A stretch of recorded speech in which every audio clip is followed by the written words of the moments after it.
नमस्कार दोस्तों, आप सभी का स्वागत है आपके अपने YouTube चैनल दैविक भक्ति में।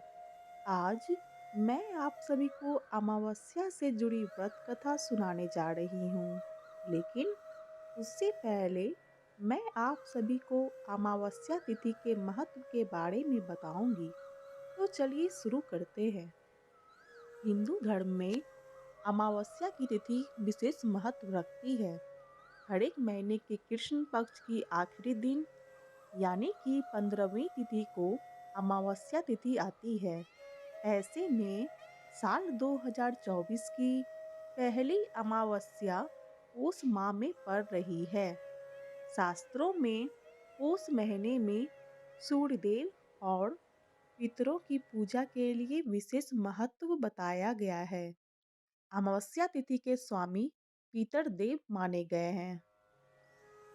इसलिए इस दिन हमें सिर्फ अपने पितरों को याद करना, उनकी शांति के लिए धर्म कर्म करना चाहिए। शास्त्रों के अनुसार अमावस्या की तिथि को कोई भी नया कार्य, यात्रा, खरीद बिक्री और समस्त शुभ कार्य वर्जित माने गए हैं। कहा जाता है इस दिन जीवन से जुड़ा कोई भी बड़ा फैसला लेने से हमें बचना चाहिए, क्योंकि इस दिन हमारा मन संतुलित नहीं रहता है। इस दिन यदि विधि विधान के साथ व्रत किया जाए तो घर में सुख समृद्धि और शांति बनी रहती है। लेकिन ध्यान रखें कि व्रत के बाद कथा अवश्य पढ़े या सुने, क्योंकि शास्त्रों के अनुसार कोई भी व्रत बिना कथा के अधूरा माना गया है। तो आइए अब सुनते हैं अमावस्या व्रत कथा। एक गरीब ब्राह्मण परिवार के घर एक बहुत ही गुणगान पुत्री थी, परंतु गरीब होने की वजह से पुत्री का विवाह नहीं हो पा रहा था, जिस कारण ब्राह्मण परिवार बहुत दुखी था। एक दिन उस ब्राह्मण परिवार के घर एक साधु आई। ब्राह्मण परिवार ने उस साधु स्त्री की काफी सेवा की, जिसे देखकर वह काफी प्रसन्न हुई। उसने ब्राह्मण परिवार की कन्या को लंबी उम्र का आशीर्वाद दिया और कहा कि इस कन्या के जीवन में विवाह का योग नहीं है। यह बात सुनने के बाद ब्राह्मण परिवार ने उनसे पूछा कि ऐसा क्या किया जा सकता है कि विवाह का योग बन जाए। इसके बाद साधु ने कहा कि कुछ ही दूरी पर एक गांव में सोना नामक एक धोबिन रहती है, जो कि काफी संपन्न है। उन्होंने बताते हुए कहा कि यदि ब्राह्मण परिवार की पुत्री उसकी सेवा करे, यदि वह धोबिन इस कन्या की मांग में अपना सिंदूर लगा दे, तो कन्या का विवाह अवश्य होगा। अगले दिन ब्राह्मण परिवार की कन्या अपना मुंह ढककर धोबिन के घर सुबह सुबह ही चली जाती है।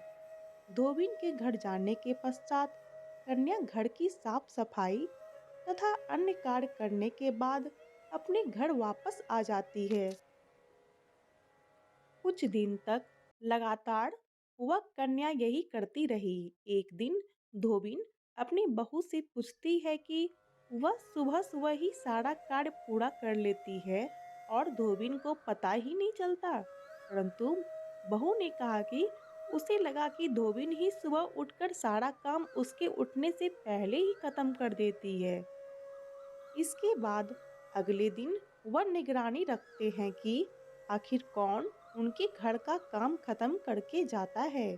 अगले दिन उन्होंने देखा कि एक कन्या उनके घर आई और घर का सारा काम खत्म करके अपने घर वापस चली आई। यह सब देखने के बाद जब दूसरे दिन कन्या धोबिन के घर आई तो धोबिन कन्या से पूछने लगी कि वह कौन है। कन्या ने धोबिन को सारी बात बता दी। कन्या की बात सुनने के बाद धोबिन ने अपना सिंदूर कन्या की मांग में लगा दिया। सिंदूर लगाते ही धोबिन के पति की मृत्यु हो गई। यह बात पता चलते ही धोबिन अपने घर से निर्जल ही चल पड़ी। उसने संकल्प लिया कि रास्ते में उसे जहाँ पीपल का पेड़ मिलेगा, वहाँ वह भोजन की सामग्री दान करेगी और परिक्रमा करेगी और उसके बाद ही जल ग्रहण करेगी। जिस दिन वह अपने घर से चली, उस दिन अमावस्या थी। रास्ते में उसे पीपल का पेड़ मिला। उसने भगवान की जगह ईंट के टुकड़ों से 108 बार पीपल के पेड़ को भंवरी देकर पीपल के पेड़ की परिक्रमा की और जल ग्रहण किया। ऐसा करते ही उसके पति जीवित हो गए। इसलिए जो व्यक्ति हर अमावस्या के पर भंवरी अर्थात भोजन की सामग्री दान देता है, उसके घर सुख समृद्धि आती है। जो व्यक्ति इस पौष अमावस्या के दिन स्नान दान करके पीपल की परिक्रमा करता है, उसकी सभी मनोकामनाएं पूरी होती है। तो ये थी अमावस्या से जुड़ी कुछ व्रत कथा।